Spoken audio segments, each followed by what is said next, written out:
Welcome back to the Piping Pastor. It occurred to me recently that one of the things that I would mention that I would talk about on my channel was classic men's fashions. It is a hobby of mine, has been for several years, and it's something that I enjoy. And I recently ran into a chap when I was at work a week or two ago who found out that I was a devotee of classic men's fashions, and he was as well, which is unusual for men in our line of work, surprisingly. And so we had a wee chat, and I thought, I have not talked about that on my channel for a hot minute.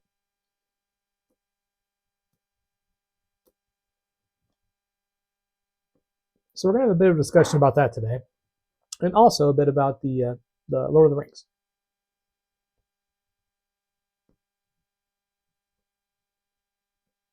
I am rereading the Lord of the Rings just now. It's part of a book gift set I got between my birthday and Christmas.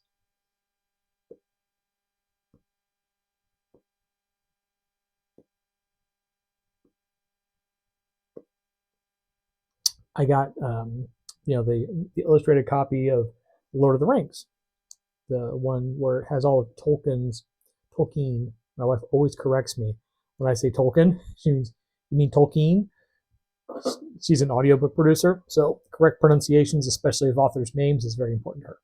So Tolkien's original drawings and so forth. And I got a copy of The Hobbit in the same manner, and the Silmarillion, and of course rereading through all of these books, and it's just been having a grand old time. In addition,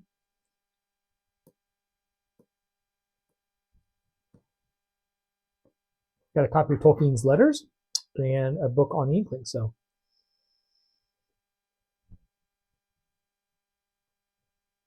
great amount of reading. So today, as soon as I wrap this video up, I'll be diving back into Lord of the Rings. And for that, it just seems appropriate to have a church warden and some Fayum. So I'm smoking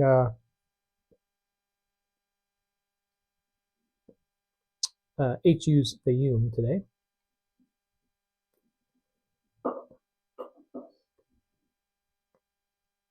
I don't know why, but especially considering Tolkien was a Virginia smoker, but just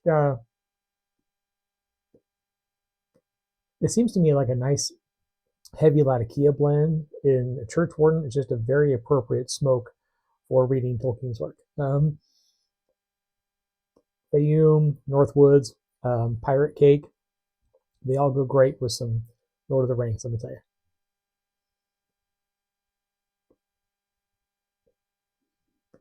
Get back to that in a second. So men's fashions. So today I'm wearing a quarter zip.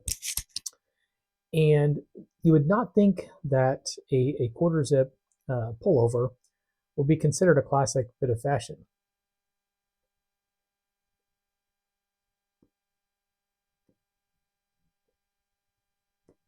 Not something you would typically wear with a shirt and tie. Certainly not a sport coat or jacket. And when I first saw this look pop up was about last year. And funnily enough, the person I saw wearing it was George Santos.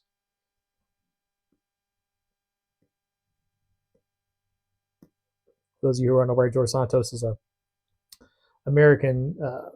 was an American member of the House of Representatives, and he was convicted on some charges of fraud and some other things.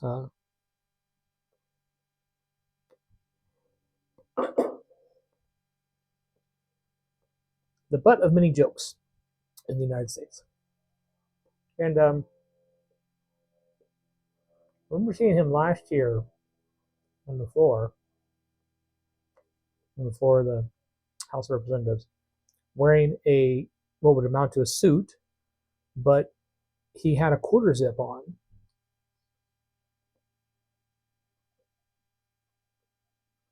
At the time, I thought it comical, nearly. It's like, what are you doing wearing a quarter zip sweat pullover with a suit and tie? I mean, I could see, a cardigan or a V-neck or some other kind of typically understood menswear to go underneath your suit jacket. But a quarter zip? The zipper itself is very casual. Even a quarter cut collared pullover with toggles, wooden toggles, would have been a bit over the edge, but I thought the zipper was way beyond the pale. And then here we are a year later, and it is integrated itself into classic men's fashion wear. So now, when you see a lot of the representatives in DC area, instead of wearing cardigans or typical odd vest and things of that nature to keep themselves warmer in the cold months, they're wearing quarter zips. Now, I had already had some quarter zips because I used them as casual wear. With a pair of cords, sometimes, usually with blue jeans, and rough hewn shoes. Typically out for a walk in the woods or something. But they have kind of morphed into something that you wear with a suit now. And that's unusual. The reason I bring this up is because it's unusual in classic men's fashions for trends like that to get so embedded into trad style, traditional wear, that they stick around. You see them represented in such a way.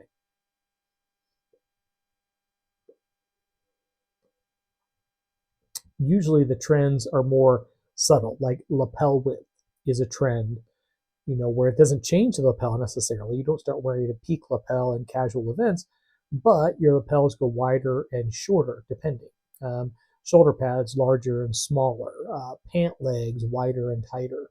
They're the same cut, the same presentation. They're just sized a little bit differently from generation to generation or decade to decade. And that's about the only migration you see in menswear.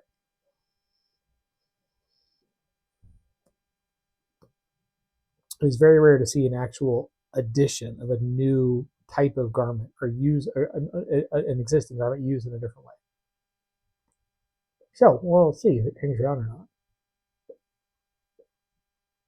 But it put me in mind of the smoking wear that I wear on this channel and that some of you have, because this is another example of something that entered classic men's fashion as an oddity and then stuck around.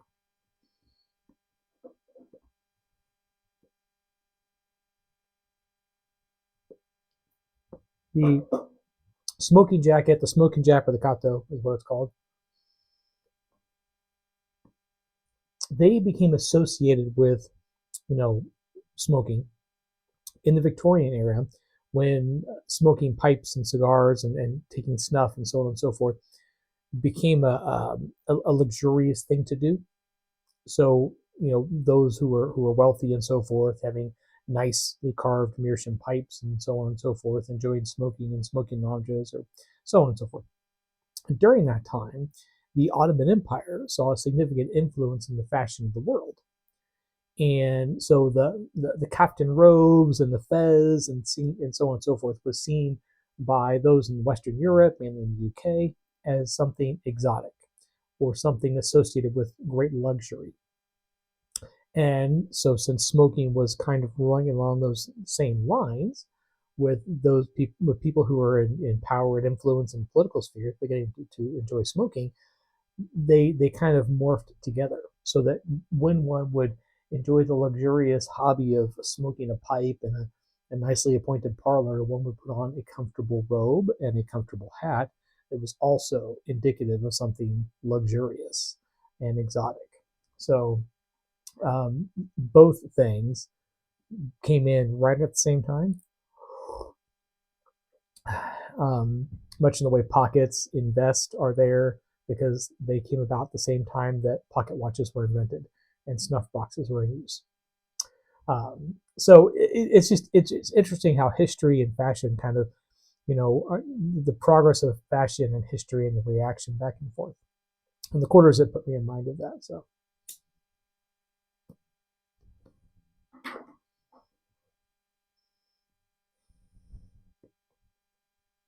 Which also makes me want to think about modernity. Human progress, as it were. But like I said, I'm reading Lord of the Rings, and or I should say, rereading the Lord of the Rings. I think this is the fourth or fifth time.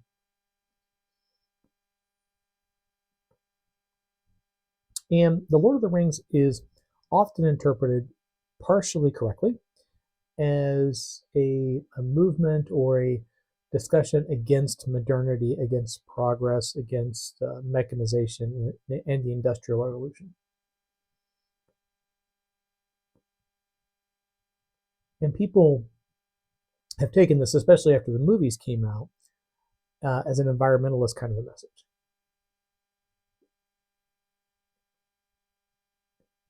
You know, they use um, the scene where the Ents are attacking, um, you know, Orthanc.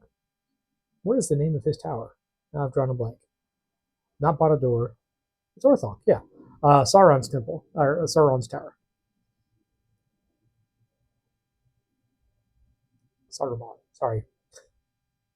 Saruman, Orthanc, Baradur. You get what I'm talking about, right? In any case, when the Imps start attacking, you know, and they have all these mechanized wheels and they're burning trees and destroying the environment, and the environment rises up and washes it clean. It's a very stark environmentalist image, right? And while that's kind of correct, it's not necessarily right on point.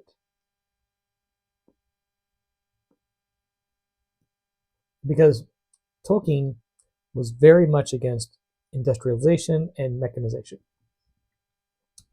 He just it really just drove him nuts when people would cut down trees. And he was not a fan of cars and any kind of like modern machinery.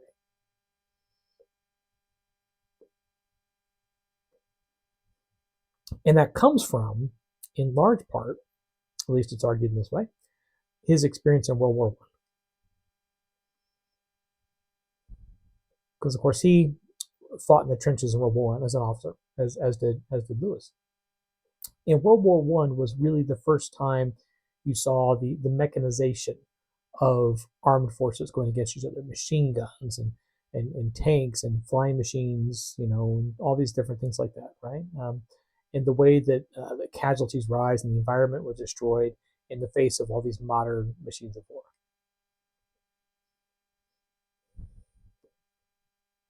So Tolkien's take on that was, of course, that it was bad, and that was throughout his entire life. He was always against that. So while the message of Lord of the Rings is, you know, people say, oh, it's just escapism, or oh, it's an environmental message, or oh, it's this and that, and the other thing, it really encompasses a great deal.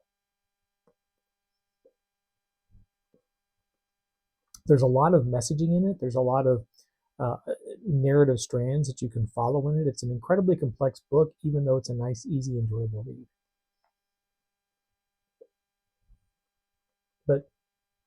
But the movement against modernity and progress and mechanization and things of that nature is definitely a chief theme in it.